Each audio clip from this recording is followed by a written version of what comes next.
जय हिंद साथियों, आप सभी का स्वागत करता हूं आप सभी के अपने चैनल टारगेट सिलेक्शन में। साथियों, इस वीडियो में यूपी होमगार्ड 2026 के एग्जाम के लिए कुछ बहुत सेलेक्टेड क्वेश्चन साथियों मैं आपके लिए लेकर आया हूं।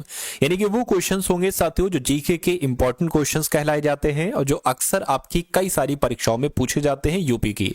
तो मैं कहूंगा ये जो आपकी यूपी होमगार्ड की परीक्षा है, आप सभी को पता है परीक्षा तिथि के बारे में कि कब आपकी परीक्षा है। तो इस परीक्षा को क्रैक करने के लिए इन 100 सवालों को आप लोग साथियों अवश्य देखिए।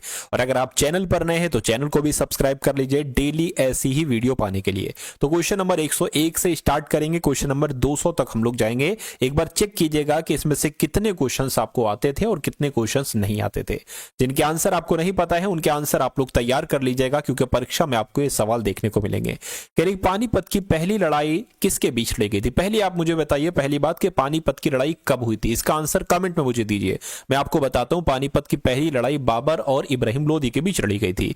उसके बाद देखिए कहा जा रहा है कि पानीपत की दूसरी लड़ाई किसके बीच लड़ी गई थी, ये भी आप मुझे बताइए कमेंट सेक्शन में।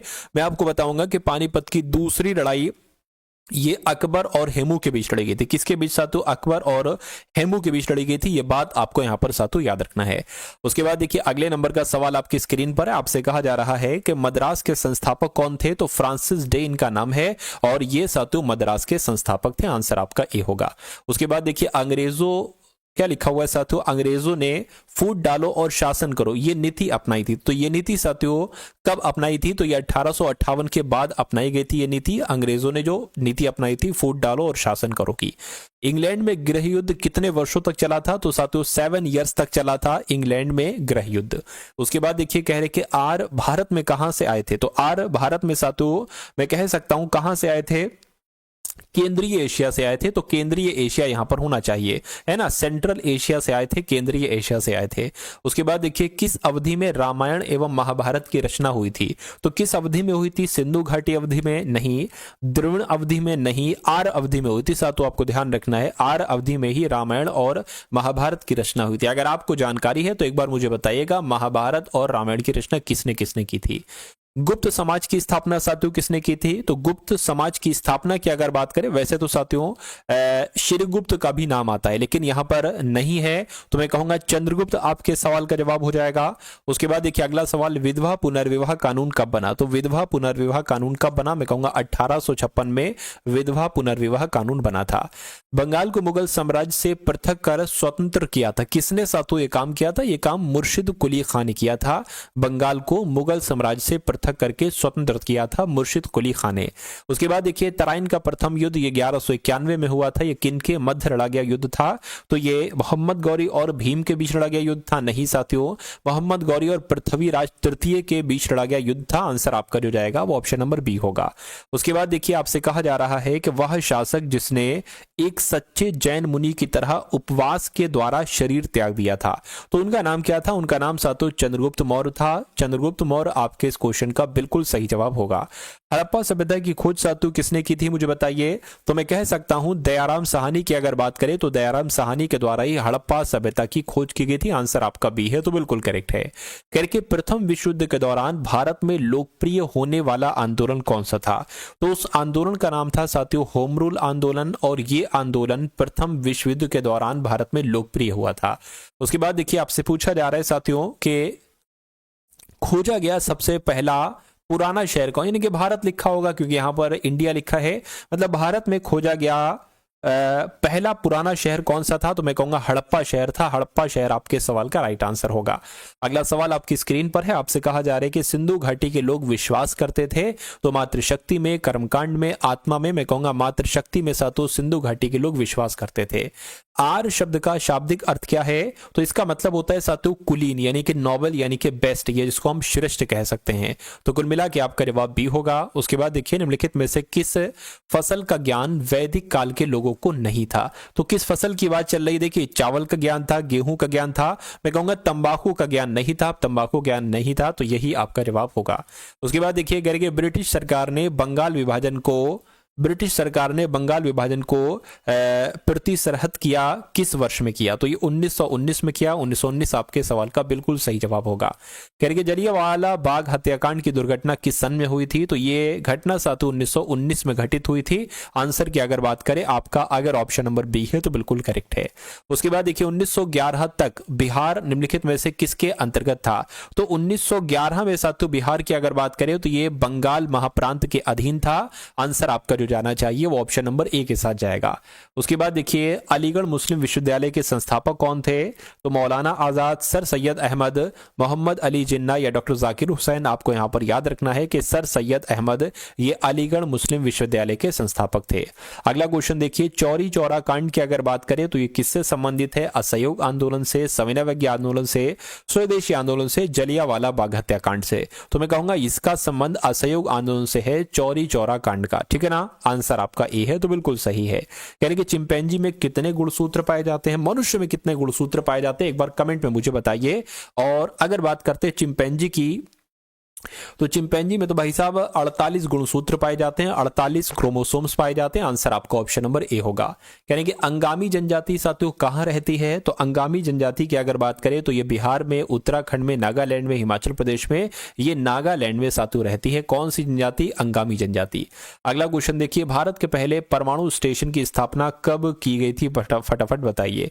1967 में, 68 में, 69 में या 70 में? मैं कह सकता हूं 1969 में ही भारत के पहले परमाणु स्टेशन की स्थापना की गई थी। भारत के किस राज्य में केसर का उत्पादन सबसे ज्यादा किया जाता है? तो केसर का उत्पादन सबसे ज्यादा साथियों केरल में किया जाता है। कहां किया जाता है? केरल में ही केसर का उत्पादन किया जाता है। दीपा कर्माकर की अगर बात करें तो ये किस खेल से संबंधित है? ये साथियों जिम्नास्टिक से संबंधित है। किससे? जिम्नास्टिक से संबंधित है दीपा कर्माकर। अगला क्वेश्चन देखिए, कहने के द विनर्स माइंडसेट नामक किताब किसने लिखी? तो जिसे हाल ही में साथियों लॉन्च किया गया है। तो आपको याद रखना है शेन वॉटसन इनका नाम है और शेन वॉटसन के द्वारा ही द विनर्स माइंडसेट नामक पुस्तक लिखी गई थी। उसके बाद देखिए खमसिन स्थानीय हवा किस देश से संबंधित है? तो अगर बात करते हैं साथियों ये इजिप्ट से संबंधित है, यानी कि मिस्र से संबंधित है। तो मिस्र आपका यहां पर जो होगा वो बिल्कुल सही जवाब हो जाएगा। किस वर्ष गोवा पर पुर्तगालियों ने कब्जा किया था? तो मैं कह सकता हूं 1498, 1510, 1510 में गोवा पर पुर्तगालियों ने कब्जा किया था। आंसर आपका ऑप्शन नंबर बी होगा। उसके बाद देखिए कह रहे कि तंबाकू की खेती किस राज्य में सबसे अधिक की जाती है? तो तंबाकू की खेती सबसे अधिक तो साथियों आंध्र प्रदेश में की जाती है। कहां पर? आंध्र प्रदेश में की जाती है। तो आंध्र प्रदेश आपके सवाल का बिल्कुल सही जवाब हो जाएगा। उसके बाद देखिए कह रहे कि अरब सागर का कौन सा द्वीपीय देश भारत का पड़ोसी देश है? तो किसकी बात चल रही है साथियों? आपसे पूछा जा रहा है। मैं कहूंगा मालदीव देश की बात चल रही है। अरब सागर का ये द्वीप देश भारत का पड़ोसी देश है। उसके बाद देखिए आपसे कहा जा रहा है कि 2000 रुपए के नोट पर किसका चित्र छपा होता है? मुझे बताइए। तो मंगलयान का चित्र छपा होता है साथियों 2000 के नोट पर। ठीक है ना, आंसर अगर आपका बी है तो बिल्कुल सही है। यानी पेंटिंग दमयंती को किसके द्वारा बनाया गया था? तो पेंटिंग दमयंती की अगर बात करें राजा रवि वर्मा के द्वारा इसको बनाया गया था। सही जवाब आपका जो जाएगा वो ऑप्शन नंबर सी होगा। उसके बाद देखिए कहने कि बॉक्साइट किस राज्य में सबसे अधिक पाया जाता है? तो बॉक्साइट की अगर बात करें कि किस राज्य में सबसे अधिक पाया जाता है तो ओडिशा में सबसे अधिक पाया जाता है। आंसर आपका सी होगा। अगला सवाल देखिए कह रहे कि दूध को दही बदलने के लिए, मतलब दूध को दही में बदलने के लिए बैक्टीरिया उपयोग किया जाता है। तो अगर बात करते हैं साथू, यहां पर आपका जवाब साथू जो जाना चाहिए वो लैक्टोबैसिलस जाना चाहिए, है ना। कौन सा बैक्टीरिया होता है? वो लैक्टोबैसिलस नाम का बैक्टीरिया होता है जिसके द्वारा दूध दही में बदलता है। अगला क्वेश्चन देखिए कह रहे कि भारतीय परमाणु कार्यक्रम के जनक किन्हें कहा जाता है? तो यहां पर आपका जवाब होमी जी भाभा होंगे, क्योंकि इनको ही साथियों भारतीय परमाणु कार्यक्रम का जनक कहा जाता है। थियोसोफिकल सोसाइटी के संस्थापक कौन थे साथियों बताइए? तो इस सोसाइटी के संस्थापक की अगर बात करें तो मैडम ब्लवाट्स्की जो थी ना, ये थियोसोफिकल सोसाइटी के संस्थापक थी। उसके बाद देखिए इनमें से किसे विश्व साइबर अपराध सूचकांक में शीर्ष स्थान प्राप्त हुआ है? तो किसको साथियों हुआ है? मैं कह सकता हूं रूस को हुआ है। विश्व साइबर अपराध सूचकांक में शीर्ष स्थान रूस को हासिल हुआ है। निम्नलिखित में से कौन सी एक मिश्र धातु, इसमें से कौन सी सातु एक मिश्र धातु आपसे पूछी जा रही? तो मैं कहूंगा स्टील की अगर बात करें तो ये एक मिश्र धातु है। उसके बाद देखिए अगला सवाल, भारत के राष्ट्रपति बनने के लिए न्यूनतम आयु सातु कितनी चाहिए होती है? ये आपसे यहां पर पूछा जा रहा है। देखिए साथियों, मैं आपको एक बहुत जरूरी चीज बता देना चाहता हूँ। कुछ बच्चे ऐसे होते हैं साथियों जो ये सोचते हैं कि अगर इस वैकेंसी में मेरा सिलेक्शन नहीं हुआ, इस भर्ती में मेरा सिलेक्शन नहीं हुआ, तो आने वाली और भी भर्तियां आएंगी। ठीक है ना, ये आपकी सबसे बड़ी गलती है और इस वजह से ही सातु आपका सिलेक्शन नहीं होता है। क्यों? क्योंकि सातु मेहनत बढ़ जाती है। क्या हो जाता है सातु, मेहनत की अगर बात करें बढ़ जाती है। आप देखोगे, क्योंकि देखिए ये वैकेंसी जो है इसमें 40,000 वैकेंसी है, इसमें 40,000 सातु आपके पद है। और कोई वैकेंसी आएगी उसमें इतने पद नहीं होते हैं, 4,000, 5,000, 6,000, 10,000 तक पद होते हैं। तो उसमें सिलेक्शन मुश्किल होता है, इसमें आपका सिलेक्शन सातु आसान है। इसलिए इसमें आप जी तोड़कर मेहनत करिए। और जब आप ये सोच लेते हो कि अरे इसमें नहीं हुआ तो अगली में हो जाएगा, बस उसी समय से, उसी मोमेंट से आप कम मेहनत करने लगते हो या आपके द्वारा कम मेहनत होने लगती है। और जब आप ये सोचते हो कि मेरे पास ये अंतिम मौका है, मेरे पास ये अंतिम मौका, इसके बाद मेरा फॉर्म कहीं नहीं भर सकता, या मैं कहूं साथियों कुछ भी आप सोच लो ऐसे करके कि मैं तैयारी छोड़ दूंगा, मुझे अपनी पूरी मेहनत करना है, पूरा अपनी इसी में वैकेंसी में जान लगा देना है, तो आप उसमें अपना 10% यानी कि 10 गुना आप उसमें दोगे। 10 गुना जब आप किसी चीज में देते हो साथियों तो उसमें आप कामयाब हो जाते हो। तो इसलिए पूरी शिद्दत के साथ, पूरी लगन के साथ इस भर्ती में सिलेक्शन के लिए आपको कोशिश करना है।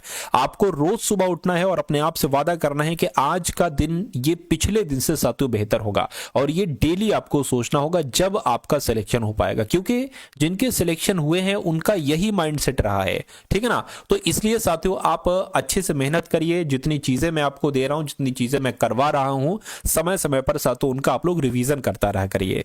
ठीक है ना। चलिए, तो भारत के राष्ट्रपति बनने के लिए साथियों न्यूनतम उम्र कितनी चाहिए होती है? मैं कहूंगा 35 वर्ष चाहिए होती है। 35 वर्ष आपके सवाल का बिल्कुल सही जवाब होगा। कह रही कि शेख सलीम चिश्ती का मकबरा कहां पर स्थित है? तो ये साथियों फतेहपुर सीकरी में स्थित है। आंसर आपको ऑप्शन नंबर बी होगा। उसके बाद देखिए, कह रही कि सितारा देवी किस शास्त्रीय नृत्य शैली के लिए प्रसिद्ध है? तो सितारा देवी की अगर बात करें तो ये कथक से संबंधित है, कथक के लिए जानी जाती हैं। उसके बाद देखिए, कह रहे हैं कि तिपाईमुख बांध किस राज्य में स्थित है? तो ये साथियों मणिपुर में स्थित है। आंसर आपको ऑप्शन नंबर सी होगा। अगला क्वेश्चन देखिए, कह रहे कि पारसनाथ किस राज्य की सबसे ऊंची चोटी है? तो मैं कहूंगा ये तो झारखंड की सबसे ऊंची चोटी है। क्या? पारसनाथ चोटी। अगला क्वेश्चन देखिए, अंसुपा झील कहां पर स्थित है? तो अंसुपा झील साथियों ओडिशा में स्थित है। कहां पर स्थित है? ओडिशा में स्थित है साथियों अंसुपा झील। ये आपको यहां पर मालूम होना चाहिए। उसके बाद देखिए, कह रहे हैं कि आपसे श्री बृहपुरेश्वर मंदिर किस राज्य में स्थित है? तो पता सातु कहां पर स्थित है? ये तमिलनाडु में स्थित है। तमिलनाडु आपके सवाल का जवाब होगा। उसके बाद देखिए, यानी डॉक्टर जस्टिस सूर्यकांत ने भारत के कौन से मुख्य न्यायाधीश के रूप में शपथ ली है? तो आपको मालूम होना चाहिए 53 में। क्या साथियों 53 में भारत के मुख्य न्यायाधीश के रूप में शपथ ली है 53वें नंबर के रूप में। किसने? डॉक्टर जस्टिस सूर्यकांत जी ने। उसके बाद देखिए, जलवायु शिखर सम्मेलन, क्या साथियों COP30 जलवायु शिखर सम्मेलन इनमें से किस में, किस मतलब कहां पर, किस देश में आयोजित किया गया है? तो ये ब्राजील में आयोजित किया गया है। आंसर आपका सी होगा।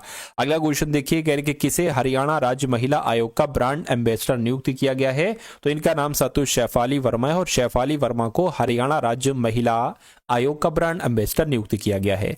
उसके बाद देखिए, उपन्यास फ्लैश के लिए बुकर पुरस्कार 2025 से सम्मानित किया गया है। किसको सम्मानित किया गया है ये आपसे पूछा जा रहा है। अगर बात करते हैं साथियों डेविड सजेले की, तो डेविड सजेले को उपन्यास फ्लैश के लिए बुकर पुरस्कार 2025 से सम्मानित किया गया है। किस राज्य के दाओ ब्लेड को, क्या दाओ ब्लेड को हाल ही में जियोग्राफिकल इंडिकेशन टैग प्रदान किया गया है? तो मैं कह सकता हूं साथियों आपका जवाब यहां पर अरुणाचल प्रदेश हो जाएगा। सही जवाब आपका ऑप्शन नंबर डी होगा। उसके बाद देखिए, मालाबार युद्ध अभ्यास 2025 इनमें से किन देशों के बीच किया गया है? तो किन किन के बीच साथियों किया गया है? मैं कहूंगा क्वाड देशों के बीच किया गया। क्वाड देश आपके इस क्वेश्चन का बिल्कुल सही जवाब है। उसके बाद देखिए, इनमें से किस राज्य में संगाई फेस्टिवल मनाया गया है? बताइए। तो आपको मालूम होना चाहिए साथियों संगाई फेस्टिवल की जब हम बात करते हैं तो ये मणिपुर का है साथियों। कहां का फेस्टिवल है? मणिपुर का फेस्टिवल है। मणिपुर आपके सवाल का बिल्कुल राइट आंसर होगा। महाराष्ट्र के गवर्नर आचार्य देवव्रत द्वारा लॉन्च की गई मोडीज मिशन नामक किताब को किसने लिखा था? तो आपको मालूम होना चाहिए साथियों बर्जिस देसाई के द्वारा लिखा गया था मोडीज मिशन। ये पुस्तक साथियों बर्जिस देसाई के द्वारा लिखित है। उसके बाद देखिए, सीमा सुरक्षा बल का महानिदेशक इनमें से किसे नियुक्त किया गया है? तो सीमा सुरक्षा बल का महानिदेशक प्रवीण कुमार को नियुक्त किया गया। किसको साथियों? प्रवीण कुमार को नियुक्त किया गया है। अगला देखिए,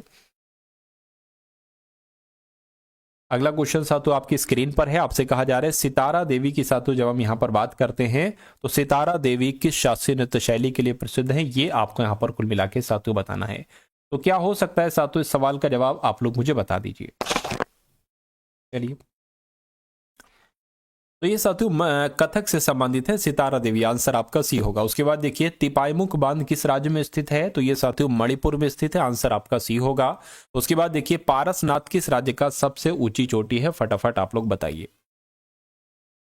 चलिए साथियों, क्या आपका जवाब यहां पर हो सकता है? देखिए कुछ क्वेश्चन आपके साथ तो रिपीट हो गए, लेकिन कोई दिक्कत नहीं, आपका रिवीजन हो जाएगा। पारसनाथ अभी हम लोगों ने देखा था, मैंने आपको बताया था झारखंड आपका जवाब होगा। अगला क्वेश्चन देखिए अंशुपा झील, मैंने आपको बताई थी कि ये ओडिशा में स्थित है। अगला क्वेश्चन देखिए श्री ब्रह्मपुरेश्वर मंदिर किस राज्य में स्थित है, तो ये साथियों तमिलनाडु में स्थित है, तमिलनाडु आपका जवाब है। अगला क्वेश्चन देखिए भारत की पहली पूर्णतः विद्युत चलित टैग परियोजना किसके द्वारा लॉन्च की गई, तो ये साथियों किसके द्वारा लॉन्च की गई, ये सर्बानंद सोनोवाल के द्वारा साथियों लॉन्च की गई है। सही जवाब आपका जो जाएगा वो ऑप्शन नंबर सी होगा। उसके बाद देखिए देवदास नामक उपन्यास किसके द्वारा लिखा गया, तो किसके द्वारा लिखा गया देवदास नामक उपन्यास, शरद चंद्र चट्टोपाध्याय के द्वारा साथियों लिखा गया था देवदास नामक उपन्यास। अगला क्वेश्चन देखिए अरुणाचल प्रदेश की सीमा चीन के साथ अन्य किस देश से मिलती है, तो अन्य किस देश से मिलता है साथियों, म्यांमार देश के साथ मिलती है, आंसर आपका ए होगा। उसके बाद देखिए अगला क्वेश्चन कह रहे हैं स्वर्णिम पैगोडा का देश किसे कहा जाता है, भारत को कहते हैं, म्यांमार को कहते हैं, श्रीलंका को कहते हैं, या साथियों भूटान को कहते हैं। मैं कहूंगा म्यांमार को कहा जाता है स्वर्णिम पैगोडा का देश। अगला क्वेश्चन देखिए मोपिन नामक फेस्टिवल किस राज्य में मनाया जाता है, तो आपको मालूम होना चाहिए ये अरुणाचल प्रदेश में मनाया जाता है मोपिन नामक फेस्टिवल, आंसर आपका बी है। अगला क्वेश्चन देखिए 2000 रुपए के नोट पर किसका चित्र छपा होता है, तो ये बात भी मैंने आपको अभी बताई थी, मंगलयान का चित्र छपा होता है 2000 रुपए के नोट पर। उसके बाद देखिए कह रहे कि पेंटिंग दमयंती किसके द्वारा बनाई गई थी, तो ये राजा रवि वर्मा के द्वारा बनाई गई थी, आंसर आपका सी होगा। बॉक्साइट किस राज्य में सबसे अधिक पाई जाती है, तो ये साथियों ओडिशा में पाई जाती है। बॉक्साइट की अगर बात करें तो ओडिशा में पाई जाती है। भारतीय सेना का पहला सामुदायिक रेडियो स्टेशन किस राज्य में लॉन्च किया गया है, तो ये साथियों कहां पर लॉन्च किया गया है, ये आपसे पूछा जा रहा है, ये अरुणाचल प्रदेश में लॉन्च किया गया। सही जवाब आपका बी होगा।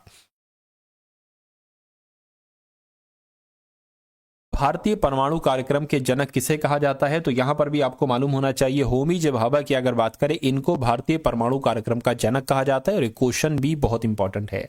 उसके बाद देखिए बीमर शब्द किस खेल से संबंधित है, ये साथियों क्रिकेट के खेल से संबंधित है। बीमर शब्द क्रिकेट के खेल से संबंधित है। नरौरा परमाणु विद्युत केंद्र किस राज्य में स्थित है, तो ये साथियों उत्तर प्रदेश में स्थित है। कहां पर, उत्तर प्रदेश में स्थित है, ये बात आपको ध्यान रखना है। अगला क्वेश्चन देखिए 2011 की जनगणना के अनुसार भारत में किस राज्य की साक्षरता तीसरी सबसे कम थी, तो साथियों क्या आपका जवाब होगा, मैं कहूंगा राजस्थान आपके इस क्वेश्चन का बिल्कुल सही जवाब हो जाएगा। अगला क्वेश्चन देखिए आपसे यहां पर कहा जा रहा है साथियों 16 साल से कम उम्र के किशोरों के लिए सोशल मीडिया पर बैन लगाने वाला दुनिया का पहला देश कौन बन गया है, तो मैं कह सकता हूं साथियों ऑस्ट्रेलिया बन गया है, ऑस्ट्रेलिया आपका जवाब होगा। अगला क्वेश्चन देखिए चिंपैंजी में कितने गुणसूत्र पाए जाते हैं, तो चिंपैंजी की अगर बात करें साथियों 48 गुणसूत्र पाए जाते हैं, 48 क्रोमोसोम्स पाए जाते हैं। अंगामी जनजाति कहां रहती है बताइए। चलिए साथियों अंगामी, देखिए मैंने आपको बताया था अंगामी जनजाति की अगर बात करें तो ये नागालैंड में पाई जाती, कहां पर, नागालैंड में पाई जाती अंगामी जनजाति। अगला देखिए भारत के पहले परमाणु स्टेशन की स्थापना कब की गई थी, तो 1969 में की गई थी। कब की गई थी साथियों, 1969 में ही भारत के पहले परमाणु स्टेशन की स्थापना की गई थी। भारत के किस राज्य में केसर का उत्पादन सबसे ज्यादा किया जाता है, तो सबसे ज्यादा केसर का उत्पादन तो साथियों केरल राज्य में किया जाता है। कहां पर, केरल में किया जाता है। दीपा कर्माकर किस खेल से संबंधित है, ये बात भी मैंने आपको बताई थी, जिम्नास्टिक से संबंधित हैं। दीपा कर्माकर जिम्नास्टिक से संबंधित हैं। उसके बाद देखिए विक्रमशिला विश्वविद्यालय की स्थापना किसने की थी, तो आपको मालूम होना चाहिए धर्मपाल के द्वारा ही साथियों विक्रमशिला विश्वविद्यालय की स्थापना की गई थी। महाभारत का फारसी में अनुवाद किसने किया था, तो महाभारत का फारसी में अनुवाद की अगर बात करें तो बदायूनी के द्वारा किया गया था, आंसर आपका डी होगा। उसके बाद देखिए भारत के पहले शहरी रोपवे का निर्माण किस शहर में किया जा रहा है, तो किस शहर में किया जा रहा है साथियों, वाराणसी में किया जा रहा है भारत के पहले शहरी रोपवे का निर्माण। उसके बाद देखिए मनुष्य की साधारण श्वसन दर कितनी होती है, तो मनुष्य की साधारण श्वसन दर की अगर बात करें तो 15 से 18 बार प्रति मिनट होती है। यानी कि श्वसन की अगर बात करें तो 15 से 18 बार प्रति मिनट होती है, बात आपको ध्यान रखना है। अगला क्वेश्चन देखिए कहने के थियोसॉफिकल सोसाइटी के संस्थापक कौन थे? तो आपको मालूम होना चाहिए मैडम ब्लोवाट्स्की थियोसॉफिकल सोसाइटी की संस्थापिका थी। पहले फीफा शांति पुरस्कार इनमें से किसे सम्मानित किया गया था? तो अगर बात करते हैं डोनाल्ड ट्रंप को, तो पहले फीफा शांति पुरस्कार से डोनाल्ड ट्रंप को ही सम्मानित किया गया था। आंसर आपका ऑप्शन नंबर बी होगा। उसके बाद देखिए अगले नंबर का सवाल आपकी स्क्रीन पर है। आपसे कहा जा रहा है कि भारत की पहली हाइड्रोजन ट्रेन को किस मार्ग पर लॉन्च करने की तैयारी है? तो यहां पर आपको याद रखना है साथियों, सोनीपत के जींद में, है ना। भारत की पहली हाइड्रोजन ट्रेन को किस मार्ग पर लॉन्च करने की तैयारी है? तो सोनीपत के जींद नामक स्थान पर। अगले नंबर का क्वेश्चन है, कह रहे कि भारत के राष्ट्रपति बनने के लिए न्यूनतम आयु कितनी चाहिए होती है? तो 35 वर्ष चाहिए होती है। उसके बाद देखिए शेख सलीम चिश्ती का मकबरा कहां पर स्थित है? तो कहां पर स्थित है साथियों? फतेहपुर सीकरी में स्थित है। उसके बाद देखिए भारतीय संसद की बड़ी कमेटी कौन सी है? तो लोक लेखा समिति, प्राक्कलन समिति, सार्वजनिक समिति या संयुक्त संसदीय समिति? प्राक्कलन समिति की अगर बात करें तो यह भारतीय संसद की बड़ी कमेटी मानी जाती है। निम्नलिखित में से किसे पर्वतों का सागर कहा जाता है, यानी कि सी ऑफ माउंटेन्स कहा जाता है? तो सी ऑफ माउंटेन्स की अगर बात करें तो ब्रिटिश कोलंबिया को कहा जाता है साथियों, ब्रिटिश कोलंबिया को पर्वतों का सागर कहा जाता है। सूरत किस नदी के किनारे पर स्थित है? तो सूरत की अगर बात करें तो यह साथियों ताप्ती नदी के किनारे पर स्थित है सूरत शहर।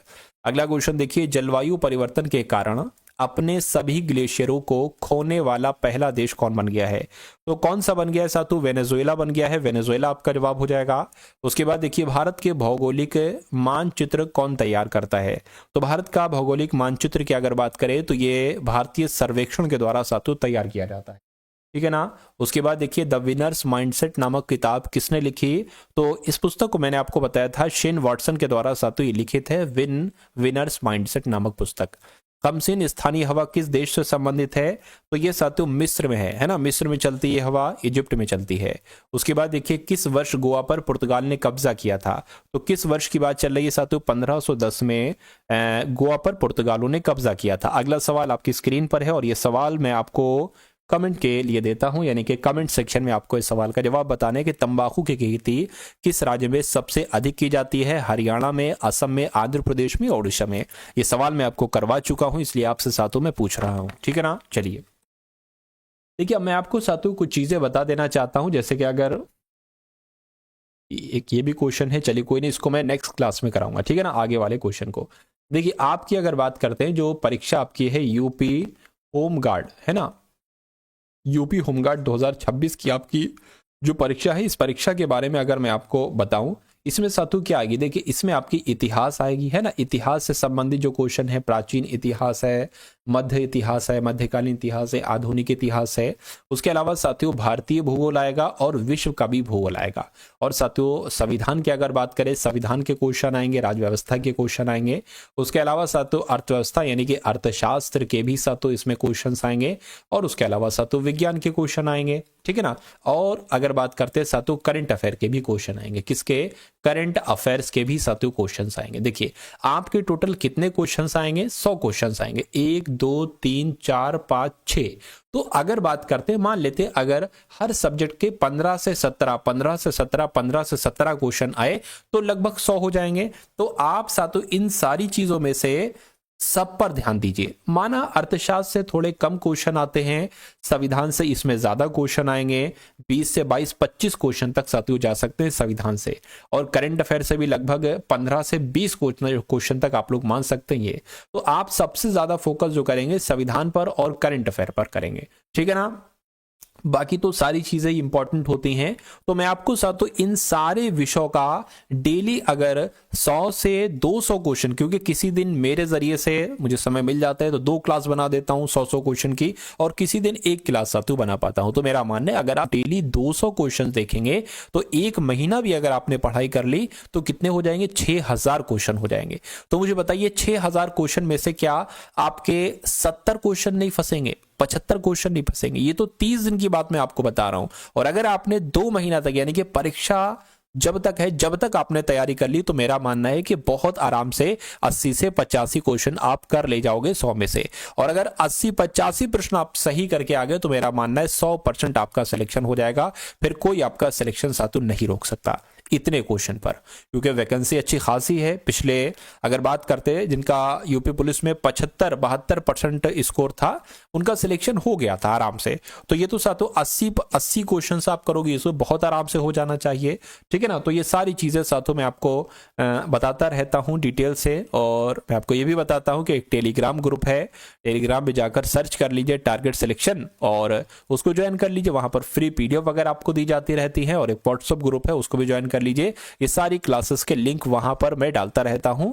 अगर यूट्यूब पर आपको नहीं मिलती है क्लासेस, तो वहां से आप हर क्लास का लिंक देख सकते हैं, उसके माध्यम से यूट्यूब पर आकर उन वीडियोस को देख सकते हैं, ठीक है ना। चलिए, इस वीडियो को लाइक नहीं किया तो एक लाइक दीजिएगा, चैनल पर नए हैं तो चैनल को सब्सक्राइब कर दीजिएगा और इस वीडियो को अपने मित्रों के साथ भी जरूर शेयर कर दीजिएगा। चलिए, तो मिलते हैं हम सभी लोग आने वाली वीडियो में। जय हिंद साथियों।